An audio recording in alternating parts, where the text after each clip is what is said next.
লেখা। হাত ছাড়ো মিলন, পুলক গরিব বলে আমি তোমাকে বিয়ে করেছিলাম, তুমি আজও আমাকে একটা বাচ্চা দিতে পারলে না কাপুরুষ। আমার তো প্রচুর টাকা, বাচ্চা দত্তক নিয়ে নেব। দত্তক মানে সরকারি বাচ্চা? আজ অ্যাপ্লাই করলে বুড়ো বয়সে গিয়ে পাবে। লেখা।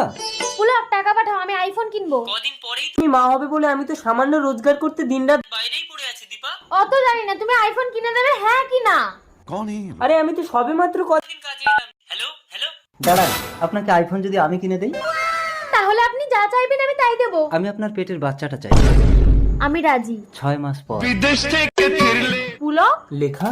ও আই সি, এইটা তোমার সেই ভিখারি বয়ফ্রেন্ড। ছাড়ো মিলন, চলে এসো। বেচারা। তুমি কি ভেবেছো তুমি একা স্বামী সন্তান নিয়ে সুখে আছো? আমারও বউ বাচ্চা আছে, এই দেখো খেলনা কিনেছি।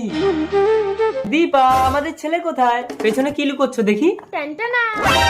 আইফোন এত টাকা তুমি কোথায় পেলে দীপা? শুধু কি তোমরা পুরুষরাই আয় করতে পারো, মেয়েরাও পারি বস। সামান্য ফোনের জন্য তুমি নিজেকে নষ্ট করে দিয়েছো। বাচ্চা কোথায়? তুমি আইফোন কিনে দাওনি বলে রাগে আমি